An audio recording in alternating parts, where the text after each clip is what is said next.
Aquarius got the Eight of Swords as their advice as well. I think they got the Queen of Cups there. I don't really remember, but I have a feeling. But let's have a look. So you've got a couple of court cards here. A couple of major arcana as well. Eight of Cups. This is where we're done. We are emotionally done with the situation. I do not want to feel that way anymore. That's what the Eight of Cups says. I do not want to feel that way anymore. I know I invested a lot emotionally into this. And we see this guy. He's like, peace out, people. Like, you know, he's left all the cups behind and he's walking off. It doesn't literally mean that we walk out of a situation. That may be the result. That may be what we end up doing with this energy. But at its core, what it talks about is being emotionally done. It's about not settling. I won't settle for that.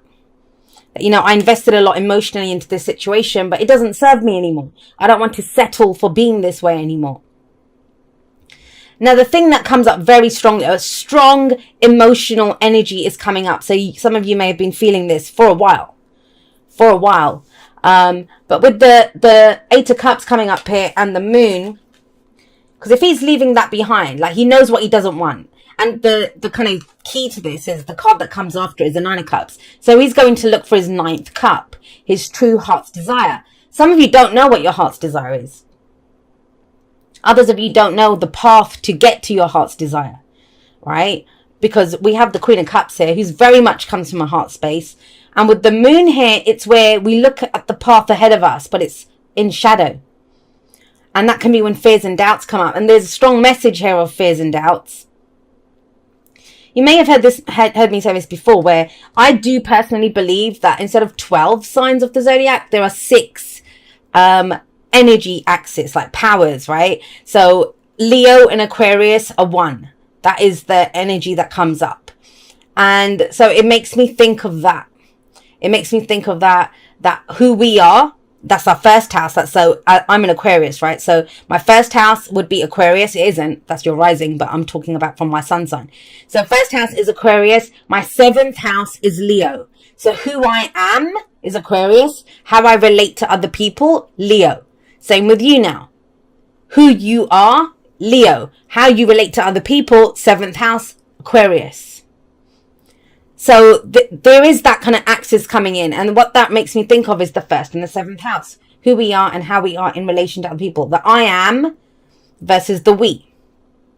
And there must be an I before there can be a we. So there's that kind of, that's what's coming up for me very strongly in this message. And who you are is someone that won't settle for stuff that doesn't make you happy, that doesn't fulfill you.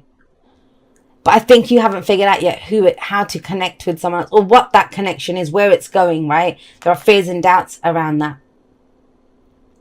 Now, in the past, you have the Knight of Swords, and that's interesting that comes up in the past. This may be very specifically, and that's very specific, but it's coming up. This may be conversations that you've had with someone. You know, out of nowhere, you have this conversation because that's what the Knight of Swords can represent. Someone who comes in out of nowhere and they speak their truth and it shakes everything up. Now, I don't usually read court cards as other people. It can be. Obviously, it's a general reading. And yes, the energies can be all us, or they can be how we relate to other people. Because even when we relate to other people, we take on some of that energy, right? Because we're at that vibration with each other. So the Knight of Swords is someone who takes action based on his beliefs. Swords are our thoughts, our beliefs, our ideas, and how we communicate them. So there may have been some communication here, or an idea, or a belief that you now have. And so you're very committed now. You know that you can't stay where you were or keep doing what you were doing, settling. It's not fulfilling anymore. It's not emotionally fulfilling. The Eight of Cups, it's not painful. That's the thing with it. It's not a painful energy because you have nothing emotionally left to give to that situation. You have nothing left to give to it. And your reading is very much focused on, well, okay, I know what I'm done with. Where am I going with this though? Where am I going with this? I have a belief.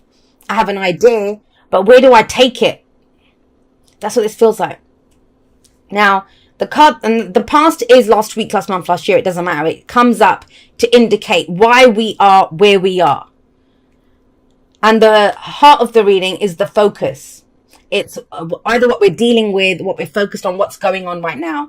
I'm very big on the present being the point of power. That's why we have 3 cards that indicate the present. This one, what we, you know, how we go forward, what we're dealing with. The present and the advice, what we do now. And these are both kind of past energies. And then we have one for the future, because the future can be changed. It's what we're headed towards. And the present is the main energy for this month, or for the period that I read for. Now, the Queen of Cups coming up here, she's a lot about unconditional love. Unconditional love. What she loves. She understands. She doesn't really need anyone. But she's happy to share her love with people and to love people. That doesn't mean you're a doormat and you just keep giving and don't get anything back. That's not what unconditional love is. You've probably heard me say this often. We can only give that which we have. So she loves herself. She knows what her love is worth. That's why she's happy to give it. But you can only keep that which you give. So once you give that, once you express that love, once you come from a heart place, that is what you will attract back to you. She's nurturing, she's loving, she's caring, and she knows how to love. And that's big here, especially if you're going for that 9th cup, right? If you're going for the heart's desire. So that's your focus here. What is it that you desire, Leo? What is your heart's desire? Think you've had an idea or kind of plan around this with that Knight of Swords coming up. And a lot of the readings I've been getting this is very kind of head or heart kind of balance, very chariot-like energy coming up. Even though the chariot's not here, it's that kind of energy. All right, got my head on board. Is my heart on board with this as well? Does my heart want this too? Because it kind of feels like in whatever existing situation is, that plan can't play out the way you want it to.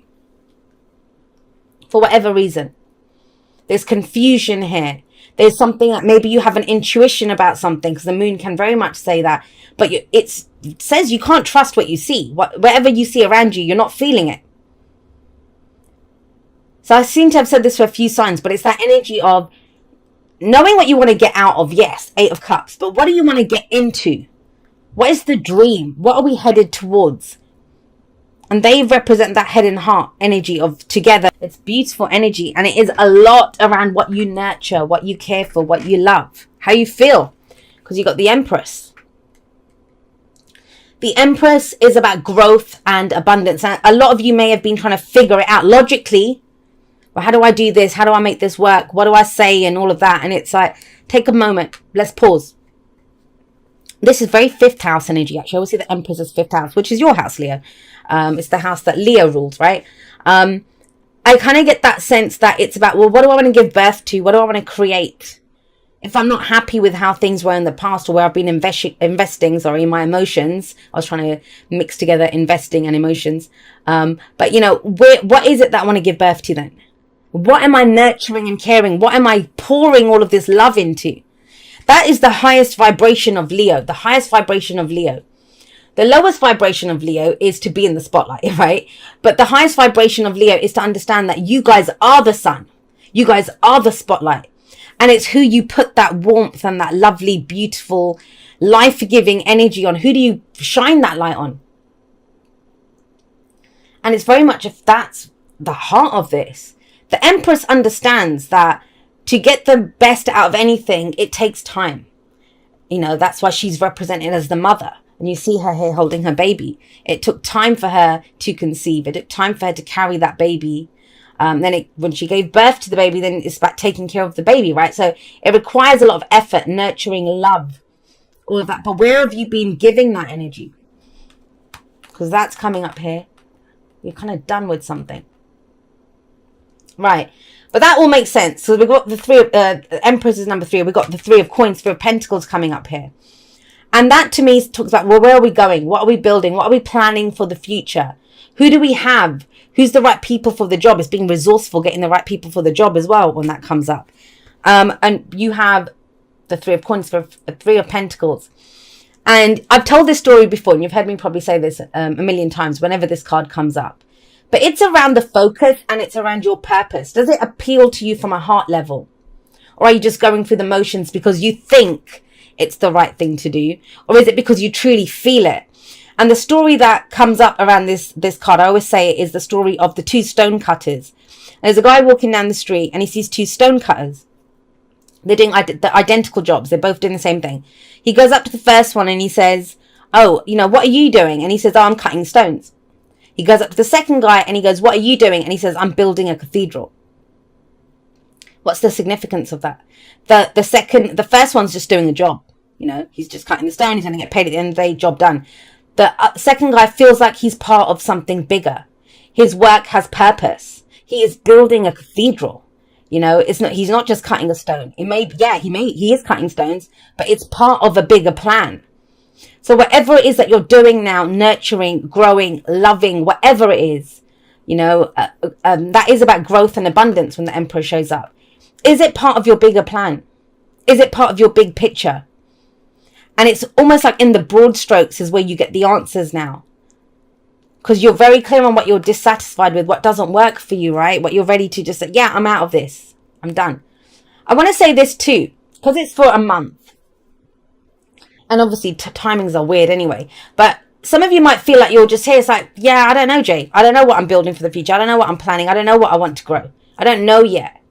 I have an idea, but I just, it's not kind of hitting me in the, like, you know, getting me in the field. I don't have that. That's what happens here.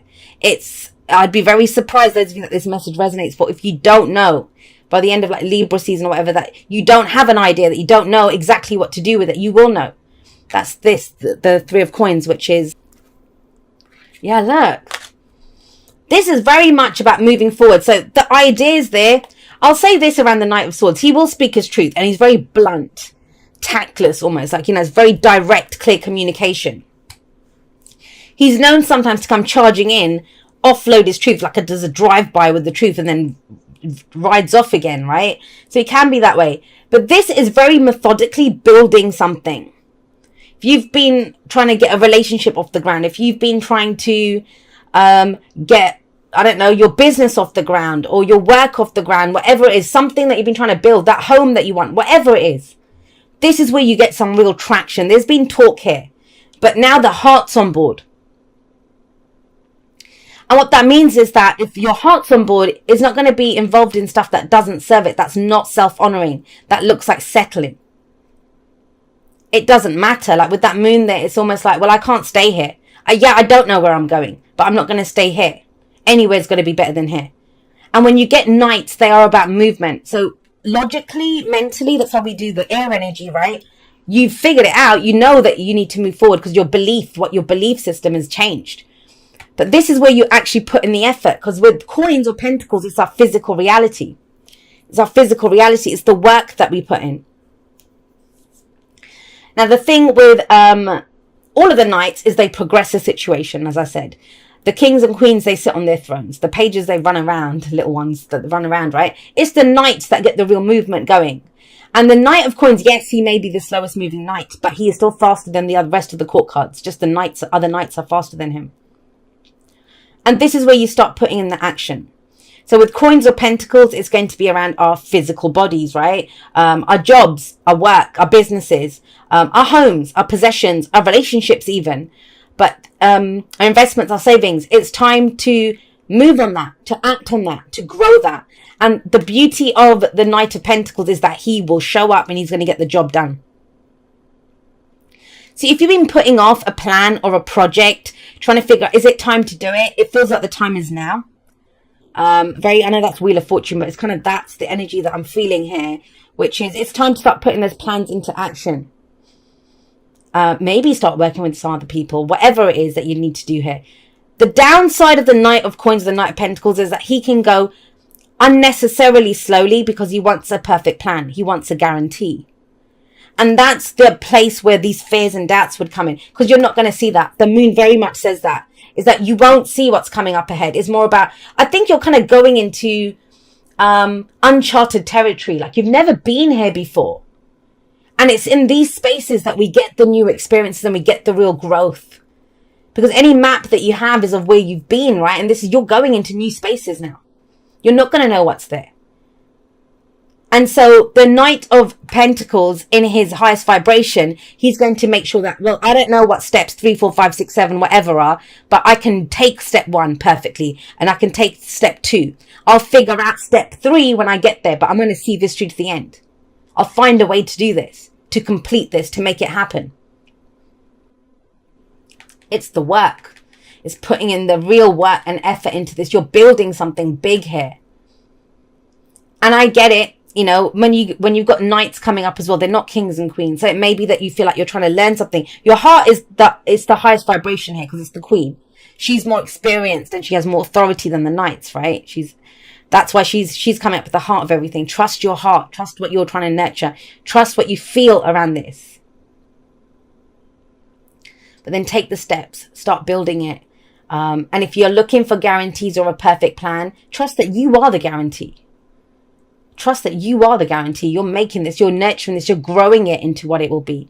And you have the Emperor coming up in the future. And the Emperor is about standing in your own personal power. Your own personal power. The Emperor it's going to be one of two bits of advice when he shows up. One, don't be so controlling, right? Because the Emperor, my way or the highway, right? He's in control. He decides. He's the one that has the final call. It's his responsibility. It's his empire. And your life is your empire. But when we get so stuck and wanting to control every facet of how it shows up, we can block out new ways of doing things. So there's that for starters. But the other end of the other thing that comes up around the Emperor is it's about stepping up and taking control. We've got yin energy here. We've got yang energy here. So that's the holding space for this, holding space for the idea, holding space for the feeling, nurturing it, growing it. But then what do we do with that? We take action on it. And that's where the yang energy comes in.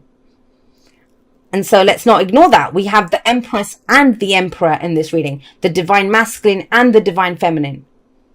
Now, if this is a relationship, that's wonderful. That's two people who they are perfect partners for each other. It doesn't matter if you're same sex, whatever. It's about the energy, and we all carry that energy within us. There is a partnership here. Especially if you're at a place where you kind of feel like, should I, if that question is, should I wait for this person? Should I stick around here? What do I do? This says you keep building and moving forward with your future. You keep taking those steps and keep doing it. Your person will match you. If they're your person, they will catch up to you. They will match you. That's why these two come up, that partnership. Now, if there isn't, even if that person's not your person, that it does show that somebody will come up. You have a partnership coming up there with them two. I often see them as, I don't know if you've seen the movie My Big Fat Greek Wedding, and it's the night before her wedding or something, and her mum says to her that the man might be the head of the family, but the woman is the next. She decides which way he turns, right? And that's kind of how I feel these two work together. And the way that I've always seen them, so the Emperor's the boss, the father figure, right? And it's almost like, you have that boss who's a right arsehole, like he's a tough nut. He's always on it, and you always think, who would put up with him? And then you meet his wife at the Christmas party or something, and she's like the sweetest, most loveliest person. But they work well together. They I don't want to say complete each other, but they are two halves of a whole almost. Yeah, so it is that completion. They are perfect for each other. Because she's that kind of softer, it's the yin and the yang. Now forget anyone else. This is within us as well. We can't always just be soft. We can't always just be holding space for stuff.